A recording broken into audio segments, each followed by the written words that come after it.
கொத்தனார் ஒரு அறையின் தரதள பரப்பை குறிக்க X square plus 6 × x plus 8 என்ற கோவையை பயன்படுத்துகிறார். அவர் அந்த அறையின் நீளமானது எக்ஸ் பிளஸ் 4 என்ற கோவையால் குறிக்க முடிவெடுத்தால் அந்த அறையின் அகலம் எக்ஸ் என்ற மாறியை பொறுத்து காண்க. நீளம் எக்ஸ் பிளஸ் 4 என்ன கேக்குறாங்க? அகலம். நீளம் அகலம் இருந்துச்சுன்னா அந்த அறை அந்த ரூம் எந்த வடிவத்துல இருக்கும்? அந்த செவ்வக வடிவ அறையின் பரப்பளவு கொடுத்துறாங்க. பரப்பளவுனா செவ்வகத்தின் பரப்பளவுனா சமைப்பாங்களா? அடுத்தடுத்த பக்கங்களா அடுத்தடுத்த பக்கங்கள் யாரு? நீளமோ பரப்பளவு. நீளத்தையும் அகலத்தையும் என்ன பண்ண போறோம்?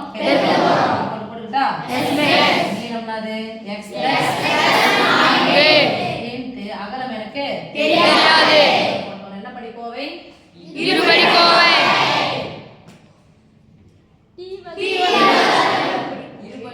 இருபடி கோவை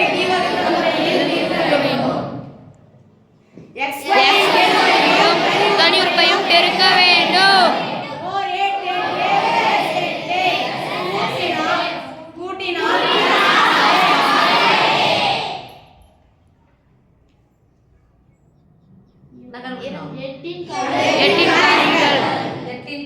சொல்லுங்க பார்க்கலாம்.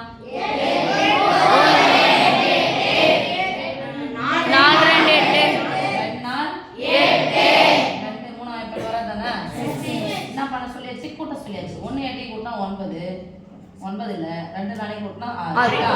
அப்போ இங்க 2 இங்க 4 பிளஸ் இங்க பிளஸ் ரெண்டுத்துக்கு என்ன பண்றோம்?